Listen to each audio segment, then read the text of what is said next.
Hello Gemini, welcome to Wild Fox Alchemy. My name is Maria Gaian and I'm a weird mix of intuitive business success coach, tarot card reader and a green witch. I'm here to help you to banish the blocks to your business success. I'm here to do your reading for September the 6th to the 12th. What have we got? We've got paradisiacal. Flipping heck, that's a word, isn't it? You belong to paradise. Wow. I'm going to read from the book. I normally use the Spirit Animal deck for the overarching theme of the week, but for whatever reason I was drawn to the magic of you this time. I was shuffling and shuffling the Spirit Animal deck, and goodness me, I was just sitting there and nothing was coming out, and so I was just drawn. My eye kept falling on the magic of you, and Spirit said, yeah, you need to use the magic of you oracle this time. So I'm going to read this to you because these oracle cards are amazing. Trust your innate goodness and expect the best. That is what is attracted to you in this your time of being. It's time to relax and enjoy your own blossoming. Self-love is a popular term and always worth exploring deeply. Unconditional self-love is even more gratifying to explore. The girl of paradisiacal has stopped fighting herself. The sweetly scented white petals framing her face are her surrender flags. She finally just loves herself and accepts her innate goodness and beauty, and now it is your time to do the same. All life transforms around you into a paradise. Heaven truly is here on earth, in your arms, in your life. Hug yourself and enjoy your bliss. Paradisiacal can appear as a sign of upcoming improvements in comfort and life, reflecting ease and joy and even freedom from pain. Positive gifts are assembling around you and will bring you great happiness. Now I am going to read to you the ritual that goes along with this, because each of these oracle cards by Fiona Horn comes with a ritual at the end.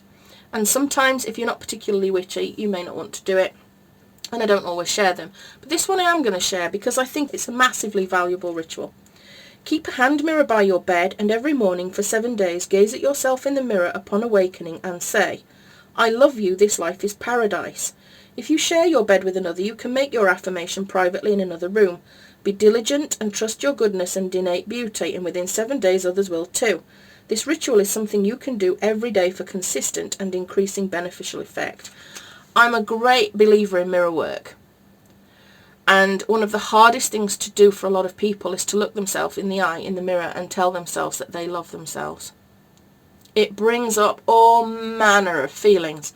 It's a massively beneficial thing to do, and I think this every morning for 7 days to do it, I love you, this life is paradise, is not enough. I think you should do it every single day, no matter what the state of your life is, no matter what you feel about yourself at this time, because I love the subconscious mind. I'm trained in working with the subconscious mind, and the subconscious mind believes whatever you tell it. So if you're constantly telling it, my life is terrible, I am poor, I will never be a success, my business is useless, I am useless, your mind believes it and will start to find evidence to support that. Does that make sense? But if you say to yourself, I love myself and my life is paradise, your brain, your beautiful brain will start looking to find evidence that that is also true. Your mindset will slowly start to change because you're telling your mind, your subconscious mind, what it is that you want and what you believe. And eventually it will become the truth. Now, I was drawn to tell you about this fighting with yourself because it just reminded me of Gemini traits, really. This two sides of us, because I am also a Gemini, where we're constantly thinking one way or the other and in conflict with ourselves, and we struggle sometimes to make decisions because we can see both sides of a story every time, so it makes it very difficult for us to make choices. And I was just drawn to mention it because it is something that's quite typical for us and quite difficult. But you know, we really must start to accept ourselves as we are. It is the key to so many things. That's a great card and I enjoyed that. We've got awakening, renewal and enlightenment. It's actually the Judgment card in the Rider-Waite deck. We've got the Five of Acorns, challenge and growth. We've got the Two of Shells, union and harmony. And we've got the Wheel. I feel like this is going to be a very strange week, actually, Gemini. I think it's going to be a good one, but I think it might be a bit of a strange one. So we've got this awakening card, renewal and enlightenment. This is you weighing things up. Do I need to go this way? Do I need to go that way? What's working? Assessing, evaluating. Do you need to start a new purpose? Have you already started a new purpose, Gemini? There's a lot of clarity here. Maybe that comes of you not fighting yourself anymore. But it does feel like there's a new... I said this to Aries, actually, that there's that sort of feeling at the moment, because it's the beginning of September, that going back to school energy, which always feels quite exciting. There's always like a little frisson of excitement in the air when the kids are back at school and we've got some freedom to carry on doing the things that we're doing. The holidays are over. I often have a spring clean, I was going to say, but an autumn clean. to just clear out all the cobwebs before we start hunkering down into hibernation season. And there is something quite, I don't know, I think it's our natural feeling towards harvest time, to be honest, where we're harvesting in everything ready so that we can rest through the winter. And there's that energy, that burst of energy that we get that helps us to get all that food in and store it all. I mean, I don't know about you, I've spent the last week boiling tomato sauce up. We've harvested the tomatoes and the courgettes and lots of stuff from the garden, so we've been actually using them and cooking them all up, and there's an immense feeling of satisfaction when you see the freezer starting to fill up with all the things that you've grown. And I think we're naturally given this boost of energy to go out there and harvest everything that we need, gather our nuts, I suppose, if you like, to store them away for the winter so that we know that we're going to be safe. And I feel that that's the kind of energy that's around this. It's like there's this boost of energy that is going to take you in the direction of thinking very hard about what it is you've got, what it is you want, and whether that lines up. But I think things are going to become really, really clear to you. We then have the Five of Acorns, and I don't always like this card. This card is about challenge, it's about conflict, tension, people fighting opposing beliefs. But I think it's also about growth. And, you know, sometimes out of challenge comes amazing growth. So we shouldn't necessarily be put off by it. We move into the Two of Shells, which is about partnership, union and harmony. This is about the opposite, actually. People seeing eye to eye, creating an emotional connection. I do wonder if somebody's coming in, I think somebody's coming in that is not really in alignment with you.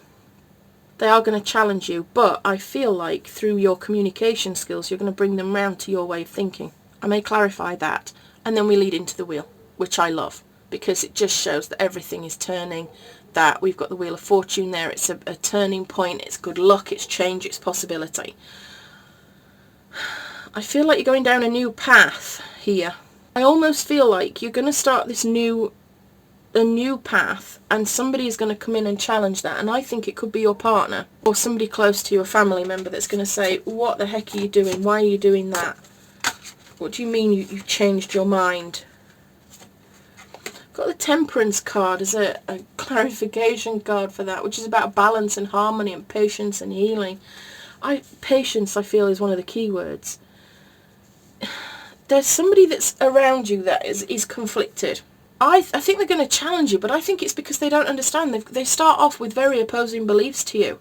But I think through your patience, you can bring them round. You can help them heal. You can find a balance. They may not necessarily change their opinion to yours, but you find a way to be in harmony. You can find a way to bring them round. You know, I think the key here is not to go back at them. I think you just have to very carefully and quietly and patiently explain what it is you're doing and why you're doing it. And eventually, it could even be that you need to demonstrate what you do. I'm kind of being given the image of somebody doing energy healing or something like that, and somebody going, what rubbish, that doesn't work, how could it possibly work? And then you doing that job and it working, seeing the proof of it. Spirit has just said it's time for testimonials. If you have a website and a service for something like that, you need to make sure you've got loads and loads and loads and loads of testimonials of people that it has worked for. Because it could be that you've got some people around you that would benefit so much from what it is you do, but they are sceptical. And if you take the time to explain what it is you do and how it works, and some really good testimonials on how it's worked for other people, you'll bring them round. That's what I feel. And then there's new possibilities. It will be a turning point, because I think there's an audience out there possibly for you. I didn't know whether this was a partner that may be sceptical about whatever route it is you're going. or some sort of family member that is sceptical about whatever route it is you're going, and they may challenge you on this and they may say, what is it you're doing? That would make sense to me as well. But I think the key here is the Temperance card, really. This balance, this harmony, this patience. Have patience with these people, whoever they are. Don't let them knock you out of your stride, but demonstrate to them. Give them the truth of what it is, of who you are, and it will bring them round. They will understand who you are then. I think sometimes the most ferocious fighters, when you actually assuage their fears or reassure them, can be the biggest of fans, honestly. So, yeah, I think whatever it is that you start here, if you start a new purpose, if you open up about your purpose and you say, I've realised what I want to do, that there could be, beware, because there could be a lot of shouting goes on as soon as you do that. But don't worry. Don't worry, just go, yeah, Maria said this would happen, I'm just going to be patient, I'm going to put my testimonials out, I'm going to explain very calmly and quietly what it is I do, people will then understand it, and then I'm going to move forward into these massive possibilities, and life becoming paradise. So remember, every morning, look in the mirror, I love you, my life is paradise. Say that to yourself, and then come back and let me know in the comments, after you've done it for 7 days, how you feel when you do it.